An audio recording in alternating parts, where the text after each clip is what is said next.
Ada berita heboh nih guys, gara-gara Anwar Ibrahim berjabat tangan dengan Kim Jong-un. Dilansir dari CNN Indonesia, Perdana Menteri Malaysia Anwar Ibrahim membagikan momen saat dia bertemu dan bersalaman dengan pemimpin Korea Utara Kim Jong-un, di sela-sela parade militer peringatan 80 tahun Perang Dunia Kedua berakhir di Beijing. Momen itu dibagikan Anwar Ibrahim melalui akun media sosial Instagram dan akun X milik beliau. Unggahan tersebut ramai dikomentari netizen lantaran Malaysia Korut sedang putus hubungan diplomatik. Secara kebetulan bertemu pemimpin Korea Utara, Kim Jong-un yang turut hadir menyaksikan perayaan di lapangan Tiananmen, kata Anwar Ibrahim. Unggahan Anwar Ibrahim soal momen itu diapresiasi warganet dan beberapa melontarkan candaan. Namun, ada pula yang menyinggung soal hubungan kedua negara. Korea Utara memutus hubungan diplomatik dengan Malaysia pada Maret 2021 lalu. Keputusan ini diambil usai pengadilan Malaysia mengabulkan permohonan ekstradisi warga Korut Mun Chol Myung ke Amerika Serikat. Mun menghadapi tuduhan pencucian uang di Malaysia. Amerika Serikat menuduh dia memimpin kelompok kriminal dengan memasok barang ilegal ke Korea Utara dan mencuci uang melalui perusahaan. Kementerian Luar Negeri Korea Utara bahkan menyebut tindakan itu sebagai kejahatan yang gak bisa diampuni dan dengan paksa mengirim salah satu warganya yang mereka anggap tak bersalah. Karena itu, Kementerian Luar Negeri Korea Utara dengan ini mengumumkan pemutusan total hubungan diplomatik dengan Malaysia. Demikian pernyataan mereka. Jauh sebelum itu, hubungan Malaysia-Korea Utara juga sempat memanas karena kasus kematian saudara tiri Kim Jong-un, Kim Jong-nam. Pada 2017, dia ditemukan tewas di Bandara Internasional Kuala Lumpur. Insiden ini jadi sorotan dunia. Kim Jong-nam tewas usai diduga terpapar racun agen Sarafiyex di Terminal 2 keberangkatan Bandara Kuala Lumpur. Saat itu, tiba-tiba dua orang perempuan asing menyeka wajah warga Korea Utara ini yang sedang menunggu penerbangan ke Macau, China. Korang tahu tak kenapa pertemuan Anwar dengan Un menjadi perhatian dunia? Sebabnya hubungan Malaysia-Korea Utara ni teruk sangat. Teruk sampai ke tahap putus hubungan diplomatik sejak 2017 dulu. Sampai ke tahap Duta Besar Malaysia di Korea Utara dan Duta Besar Korea Utara di Malaysia dihalau keluar daripada negara masing-masing. Isunya apa? Isunya pembunuhan Kim Jong-nam yang dikatakan mempunyai pertalian dengan Un. Jadi mestilah satu dunia terkejut. Tengok dua pemimpin dari negara bermusuhan boleh bertegur sapa. Jarang benda ni berlaku Dan satu lagi korang tengok Anwar dengan Un. Nampak tersenyum kan? Tu maksudnya mereka ni adalah pemimpin profesional tahap dewa punya. Mereka tidak menunjukkan sikap pemusuhan meskipun isu yang menimpa sangat berat. Itulah diplomasi.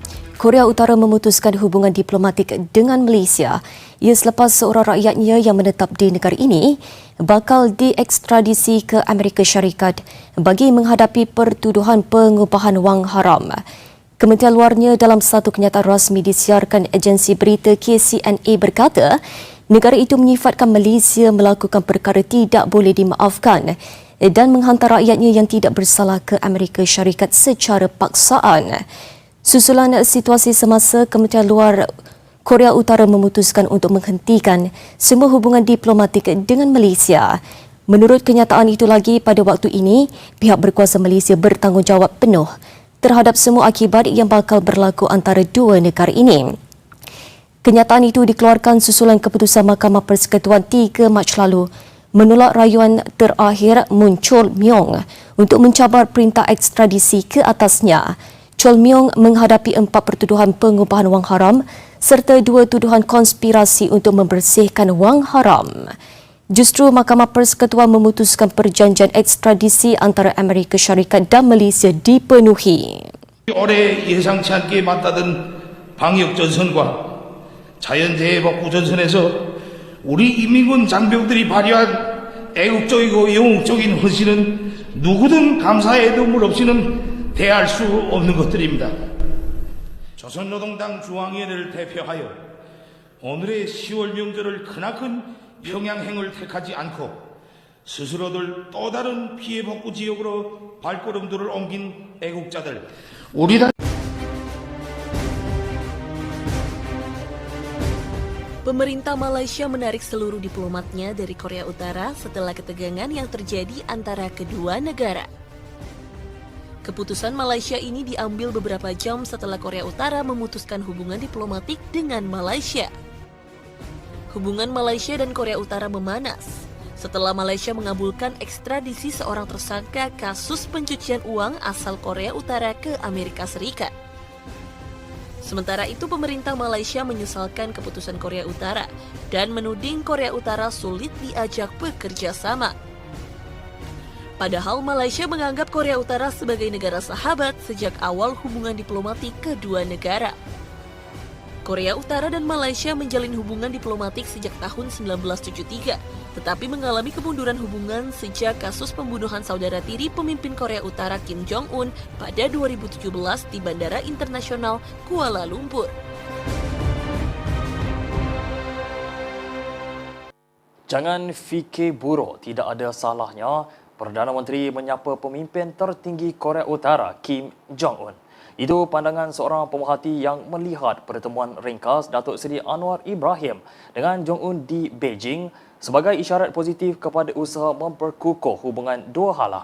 Malah bagi pemerhati lagi, ia satu langkah yang baik untuk hubungan diplomatik Malaysia. Katanya langkah ini wajar dipuji kerana ia menunjukkan keterbukaan Malaysia untuk terus berhubung dengan semua pemimpin dunia tanpa mengira latar belakang. Malah ia baik untuk imej negara serta usaha memperkukuh hubungan diplomatik. Pemerhati menegaskan tiada sebab mempersoalkan tindakan Anwar itu kerana hubungan diplomatik antara Malaysia dan Korea Utara sudah terjalin. Berikutan kerjasama antara kedua-dua belah pihak susulan pembunuhan Abang Tiri Jong-un Kim Jong-nam di lapangan terbang antarabangsa Kuala Lumpur pada 2017. Sebelum ini, Anwar melalui hantaran di Facebook memaklumkan beliau secara kebetulan bertemu Jong-un ketika menghadiri perbarisan Hari Kemenangan Sempena memperingati ulang tahun ke-80 tamatnya Perang Dunia Kedua di dataran Tiananmen, Beijing. Ahli Parlimen Tambun itu berkata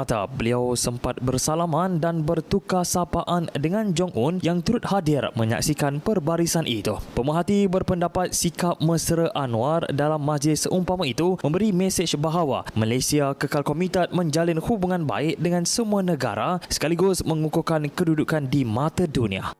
Tahun 2015 dulu, Najib Razak yang sewaktu itu merupakan seorang Perdana Menteri pernah menghalau Duta Besar Korea Utara dari Malaysia disebabkan kebiadaban kenyataannya dan mencampuri urusan kes pembunuhan Kim Jong-nam. Bukan sekadar halau sahaja tau. Bahkan Najib mengarahkan Ketua Polis Negara melarang semua rakyat Korea Utara yang berada di Malaysia daripada meninggalkan negara kita sampailah keselamatan rakyat Malaysia di Korea Utara terjamin. Korea Utara sikit punya koyak sampaikan mereka pun menghalau Duta Besar Malaysia keluar dari negara mereka. Saya tak perlu ceritakan lebih lanjut tentang peristiwa ini. Anda boleh kaji lebih. Cuma apa saya nak perkatakan, sikap tolak ansur kita harus mengikut kepada keadaan. Dulu kita santuni Korea Utara saat satu dunia membenci mereka. Tapi kini mereka menzalimi kita, lalu kita wajib membalas sebagai tindakan pertahankan negara. Mungkin dari satu sudut kita tak sukakan Najib Razak, tapi kita tak boleh menafikan sikap tegas Najib dalam pertahankan maruah negara. Oh ya, dia bukan lawan negara cikai-cikai tau. Dia lawan Korea Utara, salah sebuah kuasa besar Asia yang mempunyai nuklear. Nak tahu pula cerita Tun Mahathir? Lagi gempak. Kalau nak tahu, kongsikan video ini, ikut juga akaun saya dan tunggukan video akan datang.